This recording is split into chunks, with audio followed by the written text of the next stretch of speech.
స్థాపకాయ చ ధర్మస్య సర్వధర్మస్వరూపిణే అవతార వరిష్ఠాయ రామకృష్ణాయ తే నమః. జననీం శారదాం దేవీం రామకృష్ణం జగద్గురుం పాదపద్మే తయో స్లిత్వా ప్రణమామి ముహుర్ముహుః. నమః శ్రీయతిరాజాయ వివేకానందసూరయే సచ్చిత్సుఖస్వరూపాయ స్వామినే తాపహారిణే. గురుర్బ్రహ్మా గురుర్విష్ణుః గురుర్దేవో మహేశ్వరః గురు సాక్షాత్ పరం బ్రహ్మ తస్మై శ్రీ గురవే నమః. శ్రీమద్ వాల్మీకి రామాయణము అరణ్యకాండలోని 71వ సర్గ నుంచి 75వ సర్గ వరకు కల అంశాలను ఈరోజు మనము పరిశీలిద్దాం. రామలక్ష్మణులిద్దరూ కూడా ఎంతో ఉత్సాహభరితులై తమ తమ ఖడ్గాలు తీసుకుని ఈ కబంధుడి యొక్క 2 భుజాలని చాలా అవలీలగా ఖండించేస్తారు. అనంతరం కబంధుడు తన పూర్వ వృత్తాంతాన్నంతటినీ కూడా రామలక్ష్మణులిద్దరికి కూడా వివరిస్తాడు. పూర్వము ఇతడు వర్ణించనలవి కాని రూప సౌందర్యాన్ని కలిగి ఉండేవాడు. స్ఫురద్రూపి, పైగా కామరూపుడు. దాంతో అహంకారానికి లోనయ్యి అక్కడ వనాల్లో నివసించే మహర్షులందరినీ కూడా వికృత రూపంతో, భయంకర రూపంతో భయపెడుతూ ఉండేవాడు. అలాగే ఒకానొక సమయంలో స్థూలశిరుడు అనే పేరు గల ఒక మహర్షి వనాల్లో కందమూలాలు అవి ఏరుకుంటూ సేకరిస్తూ ఉండగా ఇలా భయంకర రూపంతో ఆయన్ని కూడా భయపడతాడు. దాంతో ఆయన ఎంతో కోపానికి గురయ్యి లోకనింద్యమైన ఈ క్రూర రూపమే నీకు శాశ్వతంగా ఉండిపోతుంది అని చెప్పి శపిస్తారు. దాంతో ఇతడు పశ్చాత్తాపడి ఆ మహర్షి దగ్గరికి వెళ్లి శాప విమోచనానికి మార్గాన్ని చూపించమని, విముక్తి ఎప్పుడు లభిస్తుంది అని చెప్పి సవినయంగా అడుగుతాడనమాట. దానికి ఆ మహర్షి, శ్రీరాముడు నిర్జన వనంలో నీ భుజాలను ఖండించి నిన్ను అగ్నికి ఆహుతి చేసినప్పుడు నీ సహజమైన సుందర రూపం నీకు తిరిగి ప్రాప్తిస్తుంది అని చెప్పి పలుకుతారు. అనంతరం ఇతడు ధనువు యొక్క కుమారుడిగా జన్మించి తర్వాత బ్రహ్మదేవుడు గూర్చి తీవ్రంగా తపస్సు చేస్తాడు. అందుకు ఆయన ఎంతో సంతోషించి ఇతడికి దీర్ఘాయువును ప్రసాదిస్తారన్నమాట. ఆ వర ప్రభావంతో తిరిగి ఇతడు గర్వితుడయ్యి దీర్ఘాయువును పొంది ఉన్న నన్ను ఇంద్రుడు ఏం చేయగలడు అనే గర్వబుద్ధితోటి ఇంద్రుణ్ణి ఎదిరిస్తారు. దాంతో ఇంద్రుడు 100 అంచులు గల వజ్రాయుధాన్ని ఇతడిపై ప్రయోగిస్తారు. ఆ ప్రభావం వల్ల, అంటే ఆ వజ్రాయుధం యొక్క ప్రభావం వల్ల ఇతడి తొడలు, శిరస్సు అన్నీ కూడా అతడి శరీరంలోనే కలిసిపోతాయి. అయితే ఈ వికృత రూపంతో బతికుండడం కంటే మరణించడమే మేలు అని భావించి ఇతను చంపేమని ఇంద్రుడిని ప్రార్థిస్తాడు. అయితే ఇంద్రుడు ఇతన్ని చంపకుండా విడిచిపెట్టి బ్రహ్మవాక్కులు తిరుగులేనివి, అవి సత్యాలే అగుగాక అని చెప్పి అతడికి 100 యోజనాల పొడుగు గల 2 చేతుల్ని ప్రసాదిస్తారన్నమాట. అలాగే వాడి అయిన కోరలు గల ముఖాన్ని అతడి ఉదరంలో కల్పిస్తారు. అప్పటి నుంచి ఈ కబంధుడు ఈ వనంలోనే సంచరిస్తూ ఉండే ఈ సింహాలని, ఏనుగుల్ని, మృగాలని, పెద్ద పులుల్ని ఇతని పొడవాటి చేతులతో అన్ని దిక్కులకు వ్యాపింపచేసి వాటిని లాక్కుని తింటూ అక్కడే జీవిస్తూ ఉంటాడనమాట. స్థూలశిర మహర్షి మరియు ఇంద్రుడు చెప్పినట్టుగానే ఎప్పటికైనా శ్రీరాములు వారు ఇక్కడికి వచ్చి తప్పకుండా నా చేతులకు చిక్కగలరు అని చెప్పి విశ్వసిస్తూ ఈ దేహ త్యాగం కోసం ఎదురు చూస్తూ ఉంటాడు. తన యొక్క పూర్వ వృత్తాంతాన్నంతా కూడా రామలక్ష్మణులకు వివరించిన తర్వాత అతడు రాముల వారితో ఇట్లా అంటాడనమాట. ఓ ప్రభు, ఆ రాముడివి నువ్వే. ఆ మహర్షి చెప్పిన ప్రకారం నువ్వు తప్ప ఇంకెవరూ కూడా నన్ను చంపలేరు. నా చేతులు నరికావు అంటే నీవే రాముడు అయి ఉంటావు, నీకంతా శుభమే అవుతుంది. మీరిద్దరూ కూడా నాకు అగ్ని సంస్కారాలను జరిపించిన తర్వాత నా బుద్ధి బలాన్ని బట్టి మీకు తప్పకుండా తోడ్పడతాను. అంతేకాకుండా సీతాన్వేషానికి సహాయపడే మిత్రుణ్ణి కూడా మీకు సూచించగలుగుతాను అని చెప్పేసరికి రాముల వారు లక్ష్మణుడు వింటూ ఉండగా కబంధుడితో ఇట్లా అంటారనమాట.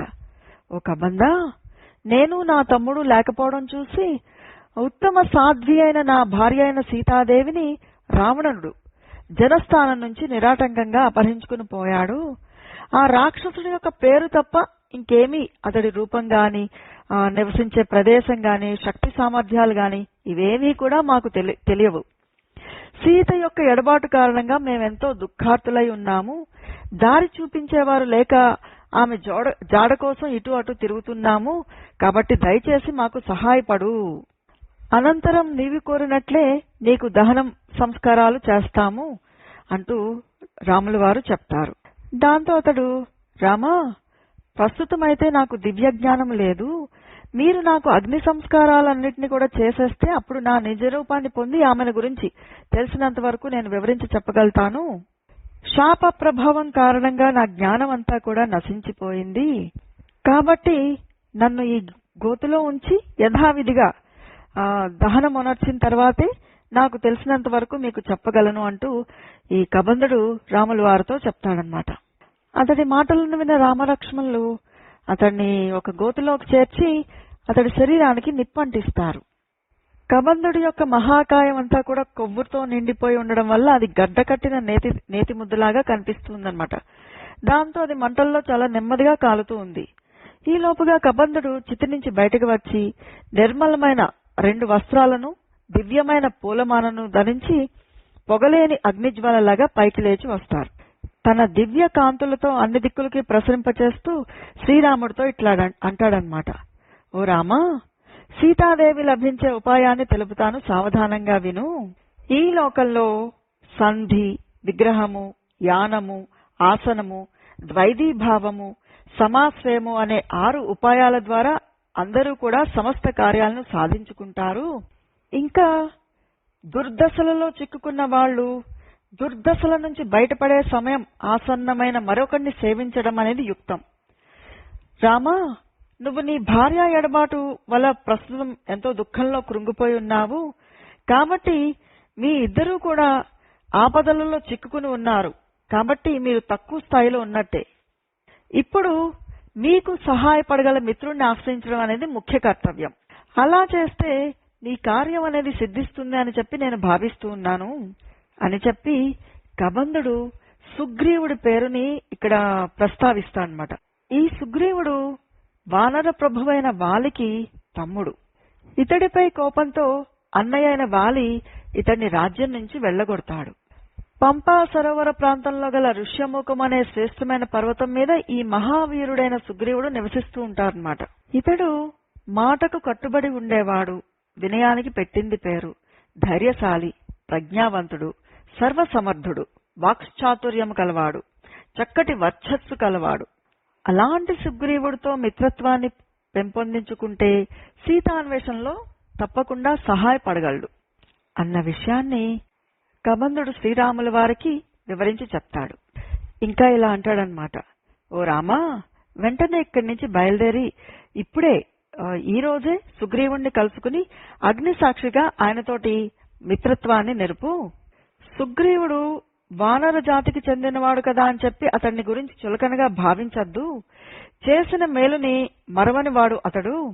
మహావీరుడు, కామరూపి. మీ సహాయం కూడా అతడికి అవసరమై ఉంది. అతడు తప్పక మీకు తోడ్పడగలుగుతాడు. అతడు వృక్షరజసుని కుమారుడు, సూర్యాంశతో జన్మించినవాడు. వాళ్ళతో వైరం ఏర్పడగా అతడికి భయపడి పంపా సరోవర తీరంలో తిరుగుతూ ఉన్నాడు. ఆ కపీశ్వరుడు రాక్షస లోకాలకు సంబంధించిన సమస్త ప్రదేశాల గురించి పూర్తిగా తెలుసుకుని ఉన్నవాడు. శత్రువులను తుదముట్టించడంలో సమర్థుడు. 1000 కిరణాలు గల సూర్యుడి యొక్క రశ్మి సోకుతున్నంత వరకు గల ఈ లోకంలో ఉన్న ప్రదేశాలన్నీ అతడికి తెలిసినవే. అందులో ఏమాత్రం సందేహం లేదు. నీ ఎడబాటుకు గురయ్యి ఎంతో శోకిస్తున్న సీతాదేవిని అన్వేషించడం కోసం అతడు మహాకాయులైన వానరుల్ని అన్ని దిక్కులకి పంపగలడు. కాబట్టి ఓ రామా, పశ్చిమ దిశగా ఈ మార్గంలో వెళ్తే నీకంతా శుభమే కలుగుతుంది. ఆ వనంలోని వృక్షాలన్నీ కూడా అన్ని ఋతువుల్లో కూడా కోరిన ఫలాలను ఇస్తూ ఉంటాయి, తేనెలను స్రవిస్తూ ఉంటాయి. ఈ త్రోవలో గల చెట్లన్నీ కూడా విరబూసిన పువ్వులతో ఎంతో మనోహరంగా ఉంటాయి. పూర్వము మతంగ మహర్షి శిష్యులు అక్కడ ఉంటూ ఉండేవారు. వాళ్ళెంతో ఏకాగ్రచిత్తులు, శాంత స్వభావాలు. వారు గురువుగారి కోసం ఆ వనంలో లభించేటి కందమూల ఫలాలను సమిధులను తీసుకుని వస్తూ ఉండేవారు. వాటి బరువుకు అలసిపోయిన వాళ్ల శరీరాల నుంచి స్వేద బిందువులు రాలుతూ ఉండేవి. అవి గాలివాటున చెట్లపై పడి పూలుగా మారుతూ ఉండేవి. అందువల్ల అవి ఎప్పుడూ కూడా నశించవు. అవి ఎప్పుడూ వాడిపోవు, అలాగే రాలిపోవు. ఈ పూలను ఎవ్వరూ కూడా త్రుంచరు, మాలలుగా ధరించరు. ఓ రామా, మతంగ మహర్షి శిష్యులందరూ కూడా వెళ్లిపోయినా కూడా అంతవరకు వాళ్ళకి సేవలు చేస్తూ ఉన్న ఒక సన్యాసిని మాత్రం ఇప్పటికి కూడా ఇక్కడే ఉంది. ఆమె పేరు శబరి. ఆమె దీర్ఘాయువు, మహాత్ములను సేవించడంలో నిరతురాలు. నువ్వు దైవతుల్యుడివి, సకల ప్రాణులకు వంద్యుడువు. నిన్ను దర్శించిన తర్వాత ఆమె స్వర్గానికి చేరుకుంటుంది. మతంగ మహర్షి నిర్మించడం వలన మతంగ వనముగా ప్రసిద్ధి చెందిన ఆ వనంలో సామాన్యులు చేరలేరు.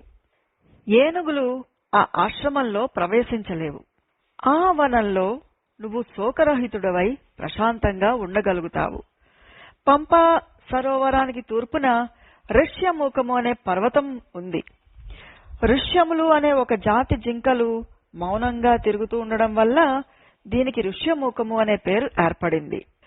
ఆ ఋష్యమూక పర్వతంపై నిద్రిస్తున్న వాడికి స్వప్నంలో లభించిన సంపదలు నిజ జీవితంలో కూడా నిజంగానే లభిస్తాయి.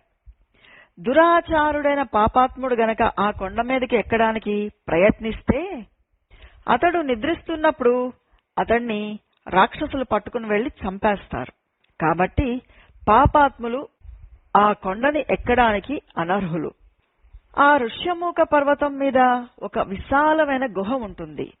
దాని ద్వారము శిలలతో కప్పబడి ఉన్నందువల్ల దానికి శిలాపిధానము అనే పేరు ఏర్పడింది. అందులోకి ప్రవేశించడం అనేది ఎంతో కష్టంతో కూడుకున్న పని. ఆ గుహ యొక్క తూర్పు ద్వారంలో ఒక మడుగు ఉంది.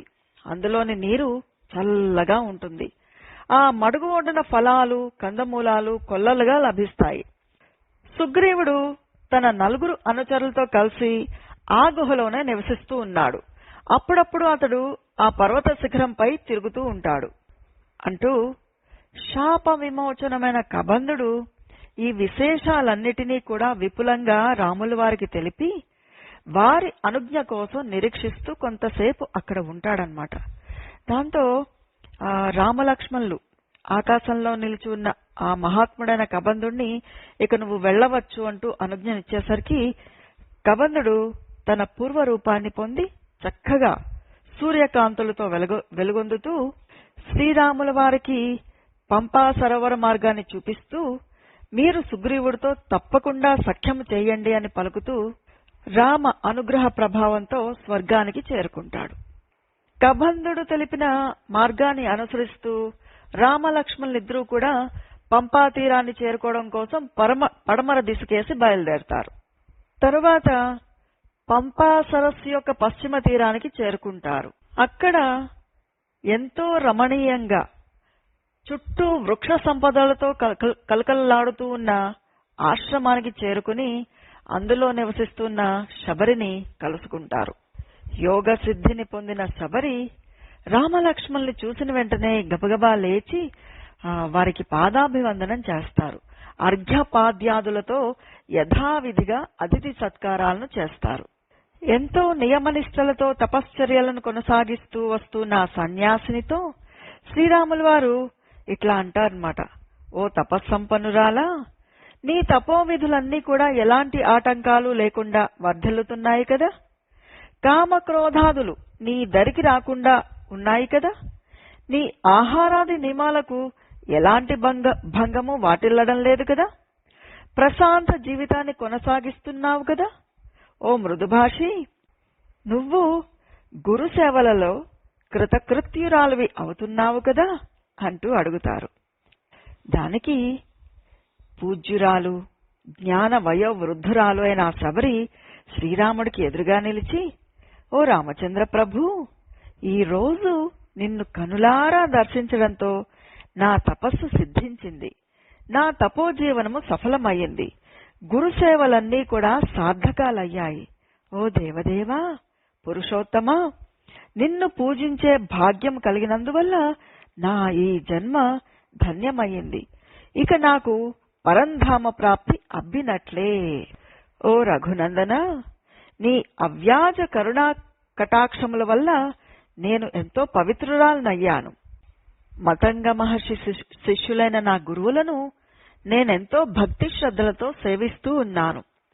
నువ్వు చిత్రకూటానికి చేరిన సమయంలోనే వారు దివ్య కాంతులతో విరాజిల్లుతూ విమానములపై పరమపదానికి చేరుకున్నారు.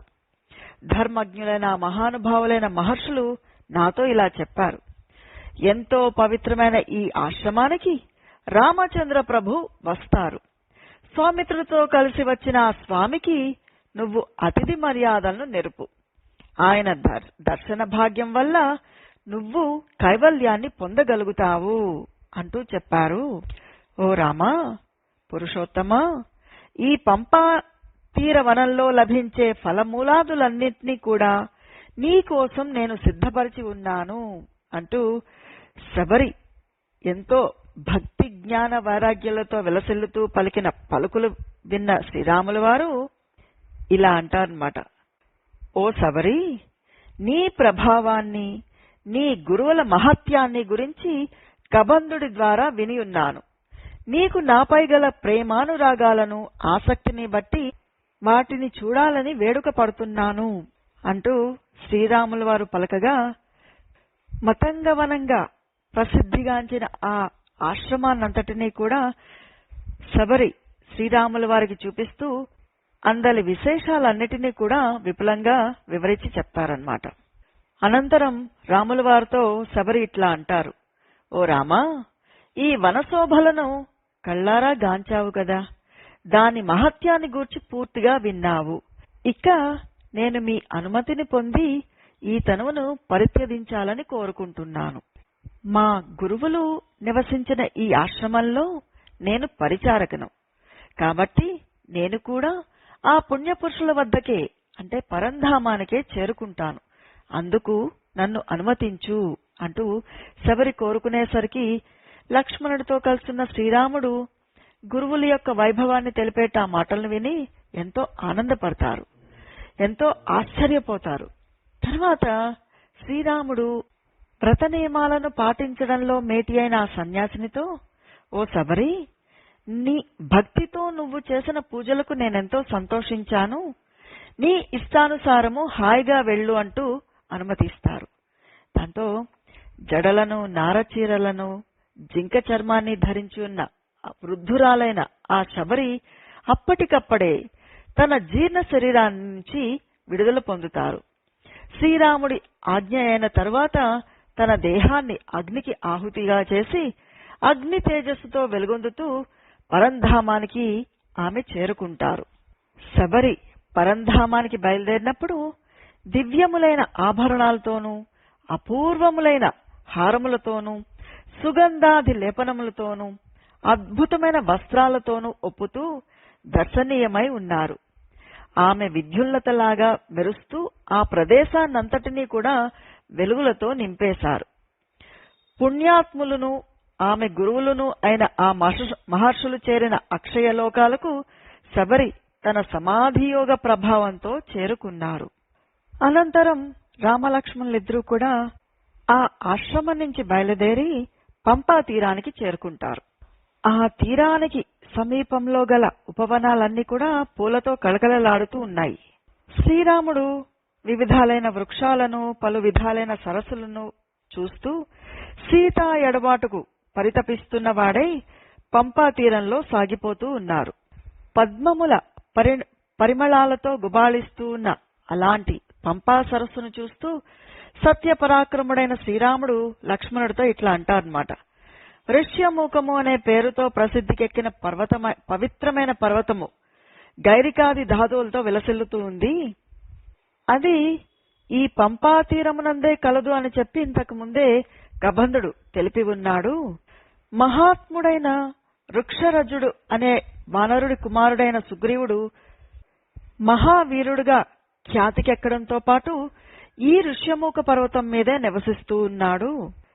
అతడి వద్దకు మనము బయలుదేరదాము అని చెప్తూ లక్ష్మణుడితో ఇంకా రాముల వారు ఇట్లా అంటారన్నమాట: ఓ సౌమిత్రి, ప్రస్తుతం నేను రాజ్యాధికారానికి దూరమయ్యి దైన్యావస్థకు లోనై ఉన్నవాడిని. అలాంటి స్థితిలో సీతాదేవి నన్ను ఓదారుస్తూ నాకెప్పుడు కూడా ఊరటని కలిగిస్తూ ఉండేది. కాబట్టి ఆమె నాకు పదే పదే మనసులో మెలుగుతూ ఉంది. అలాంటి సీతాదేవి నా దగ్గర లేకుండా నేను ఎట్లా జీవించగలను అంటూ సీతాదేవి యొక్క ఎడబాటుతో దుఃఖితుడయ్యన్న శ్రీరాముడు తన మాటలను ఎంతో శ్రద్ధగా ఆలకిస్తూన్న లక్ష్మణుడితో పలుకుతారు. ఇలా చిత్రకూటం నుంచి చాలా దూరం ప్రయాణం చేసిన తర్వాత శ్రీరాముడు క్రమంగా వెదురు మొదలైన పొదలతో నిండి బాటసారులు ప్రవేశించడానికి అసాధ్యమైన కబంధవనానికి చేరుకుంటారు. తర్వాత ఆ ప్రభువు నానా విధాలైన రంగులు గల పక్షులతో కూడి దర్శనీయములైన వనాలు గల పంపా సరోవరాన్ని కూడా దర్శిస్తారు. ఇక్కడితో అరణ్యకాండము పూర్తయింది. హరి ఓం తత్సత్. శ్రీరామకృష్ణార్పణమస్తు.